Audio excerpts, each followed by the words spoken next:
Hey guys, this video is ostensibly a response to a video by YouTuber Academic Agent, but it's also a more general musing on how we should think about our political alignment.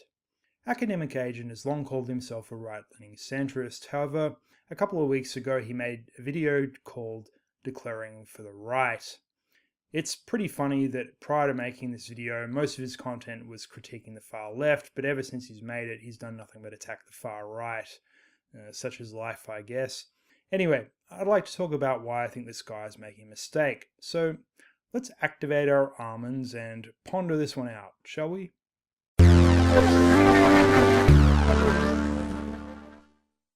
Only way to break this is if more of us are happy to say, without fear of being cowed, without apology, without shame, fuck the left, I'm on the right.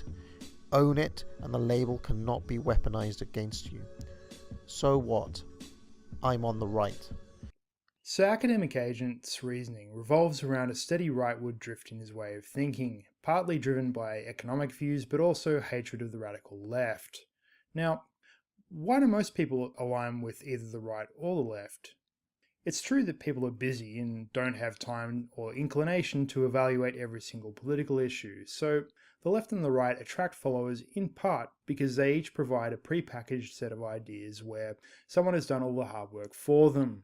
All they need to do is sign up and cheer for the team. But there is a consequence to this approach which we're going to talk about, and also ask the question for those people like Academic Agent who are willing to put the time in, is it rational to align with either side? To break this down, I'll start with a more specific example than just left and right broadly.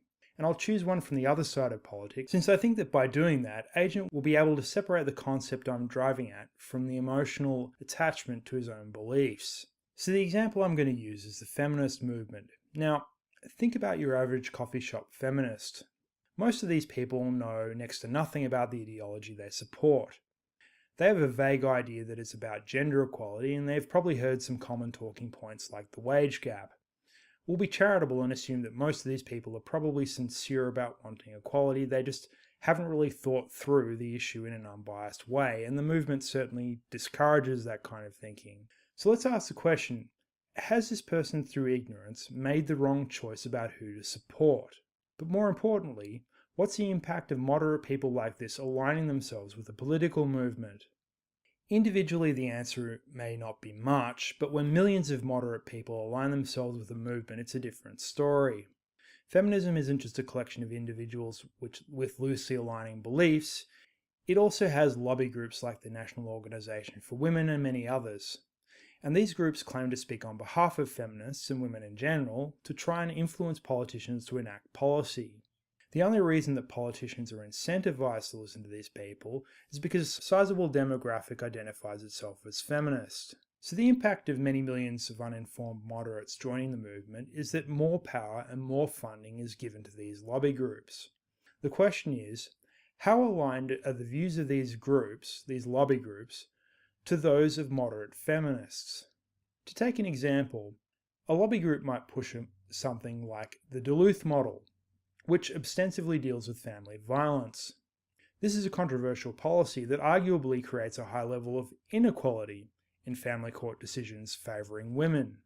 Now, in theory, moderate feminists are pro-equality, so if they're sincere in their beliefs, then this should be something that they'd be against if they were fully informed on the issue. But most moderate feminists have probably not even heard of the Duluth model, and probably wouldn't agree with it if they had the ramifications explained to them from an unbiased perspective. But here's the thing, it doesn't matter if they disagree with this policy or have even heard of it. If they identify as feminists, they're voting with their feet in favour of it. This also applies to any policy put forward by lobby groups who are supposedly acting in the name of the movement. It doesn't matter what any individual feminist thinks about policy X, Y, or Z. What matters is the position of the lobby groups, which may be far more radical in their outlook than the average feminist. A person supporting feminism is de facto supporting these lobby groups, even if they've never heard of them, don't know what their ideas are, and would disagree with them if they did. So let's broaden it out to look at the left in general. In it, you have a whole bunch of ideologies loosely held together under the banner of leftism. There is, however, a broad impact that the left-wing politics has on society that is separate from these ideologies. However, the ideologies collectively impact on what this is. They each push and pull at the broad direction of the movement, and this impacts on the culture, but also more directly on the policies of left-wing parties who are trying to placate as broad a section of society as possible, as well as the various lobby groups.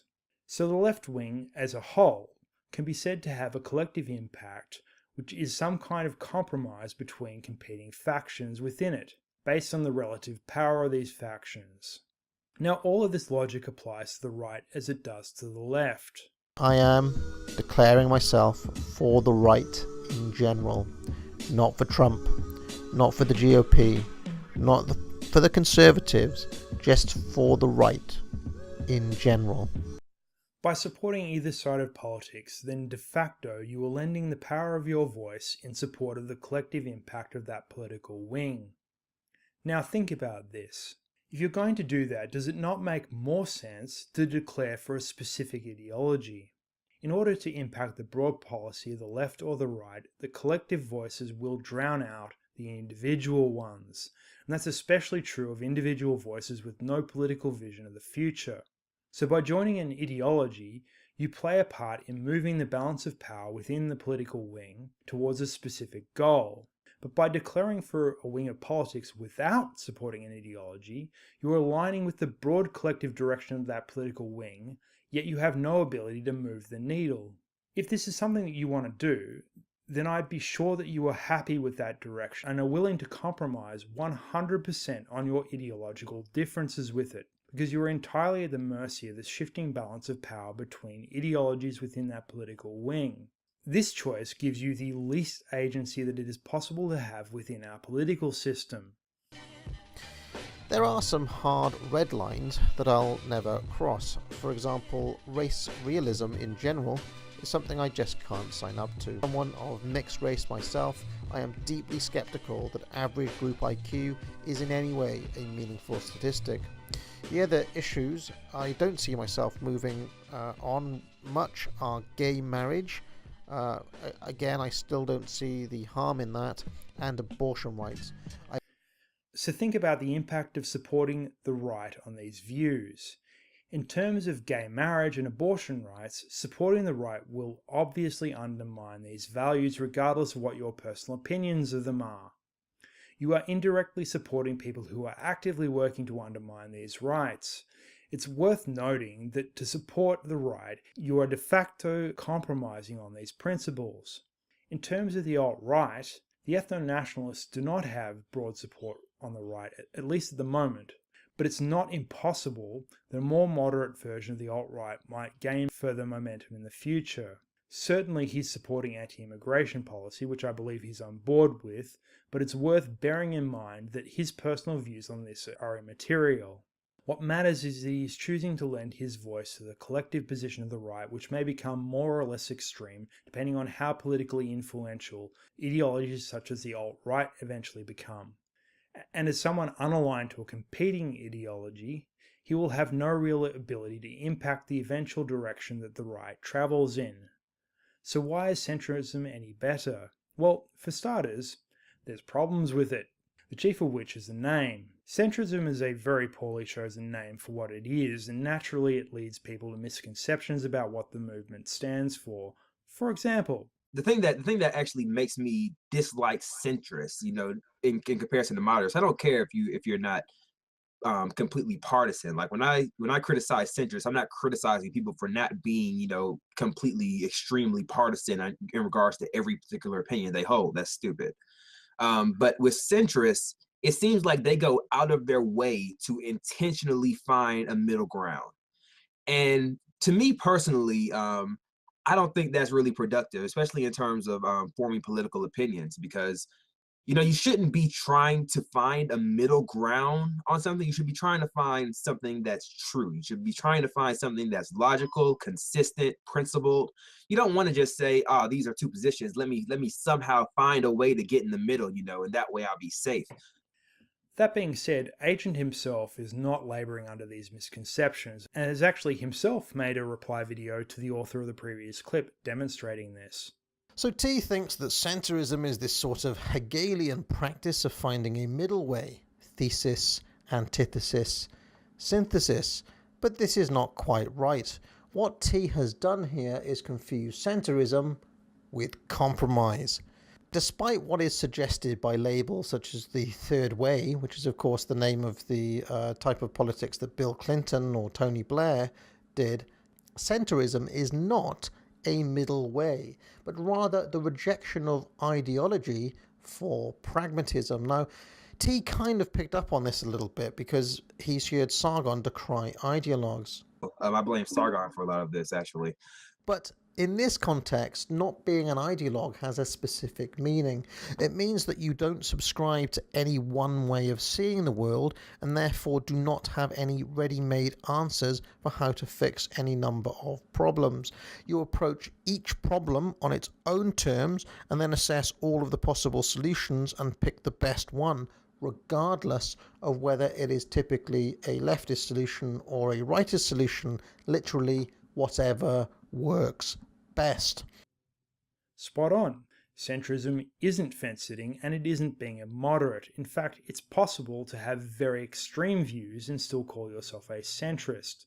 The chief point is that centrism is a rejection of alignment with either political wing and an attempt to take on board the best of both worlds in terms of ideology while throwing away the bad. An advantage is that centrism supports individualism in terms of your political opinion in a way that the left and the right don't, because while you still have the same uphill battle against collectivized ideologies, you are not giving de facto support to ideas that you disagree with. So it at least mitigates that issue. In fact, ideologies formed under centrism will therefore have no alignment with other ideologies, therefore mitigating unintended consequences. By refusing to align with the right, you can advocate for free market capitalism without de facto signing up to policies that oppose abortion. By not aligning with the left, you can support gay rights and women's rights without lending de facto support to radical feminists and Marxists. Nowhere on either the left or the right can you accomplish these things. That guy T has things completely backwards. Centrism is not a position of compromise. In fact, it's the only one of the three that isn't. By being left or right, you compromise your will to the greater collective voice of these movements, whether you realize you're doing that or not. Centrism is the ability to exist outside the existing paradigm of political ideology and forge your own path. It's the ability to support ideas that you agree with and reject those that you don't. It is a position in politics of maximum agency with minimum cost. And what's not to like about that? Anyway, that's all I have to say for now. Leave a comment below as I'd love to know what you guys think. Chrissy out.